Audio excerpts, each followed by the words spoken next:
সবাইকে নমস্কার। আমি আজকে তৈরি করে দেখাবো চিংড়ি মাছের মালাইকারি। ঘরের অল্প কিছু উপকরণ দিয়ে দুর্দান্ত স্বাদের চিংড়ি মাছের মালাইকারি আপনারা তৈরি করে নিতে পারেন। প্রথমে আমি নারকেল থেকে নারকেলের দুধটা বের করে নিচ্ছি।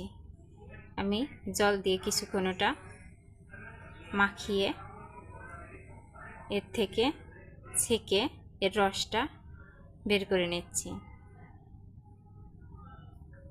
এ পর্যায়ে আমি চিংড়ি মাছ ধুয়ে রেডি করে নিয়েছি।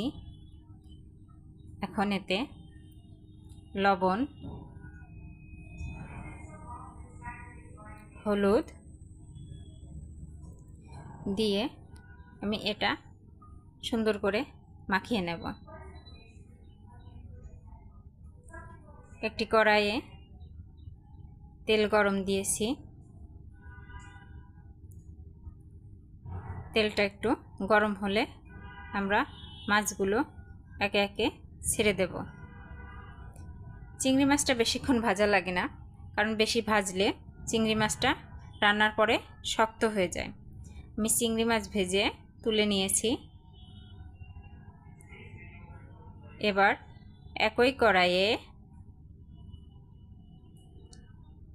পেঁয়াজ বাটা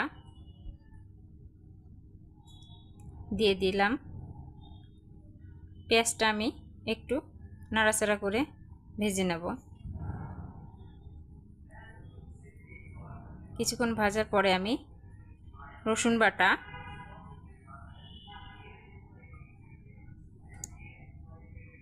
আদা বাটা দিয়ে একটু নাড়াচাড়া করে নিলাম, যাতে নিচে থেকে পুড়ে না যায়। আঁচ আমি হালকা আঁচে রেখেছি, তারপরও একটু নাড়াচাড়া করলে যাতে নিচে থেকে মশলাটা পুড়ে না ওঠে।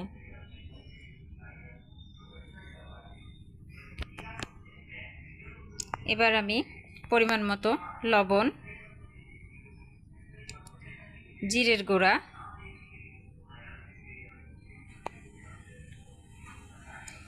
দিয়ে দিলাম। এবার একটু নারকেলের দুধ দিয়ে দেব, যাতে মশলাটা পুড়ে না যায়। হালকা একটু নারকেলের দুধ দিয়ে দিলাম, যাতে মশলাটা ভালোভাবে কষানো হয়।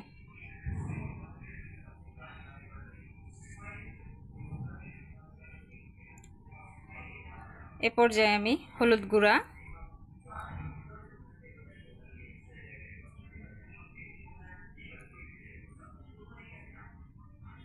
ঝালের গুঁড়া দিয়ে সম্পূর্ণ মশলাটা একটু ভেজে এটাকে আবার একটু নারকেলের দুধ দিয়ে ভালোভাবে কষাতে দেব।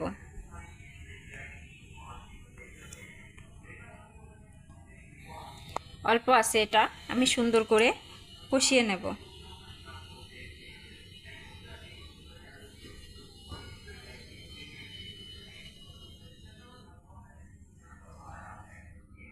এখন আমি এতে ফেটানো টক দই দিয়ে দিলাম।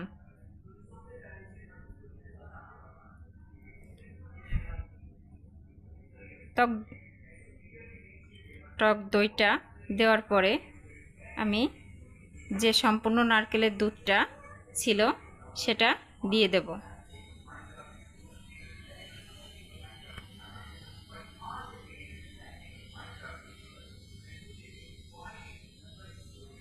এবার এটা দিয়ে আমি ঝোলটা বলক আসা পর্যন্ত জাল করব। এবার আমার তরকারিতে বলক এসে গেছে। এবার আমি এতে চিংড়ি মাছগুলো দিয়ে দেব।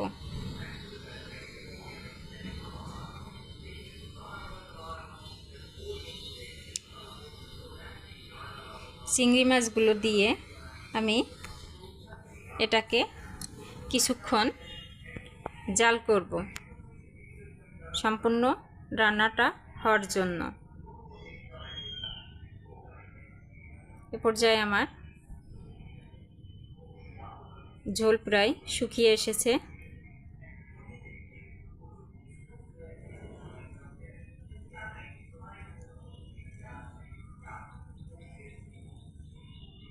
আমি এখন একটু গরম মশলা দিয়ে চিংড়ি মাছটা নামিয়ে পরিবেশন করব। যদি ভালো লাগে লাইক, কমেন্ট, শেয়ার করে দিয়েন।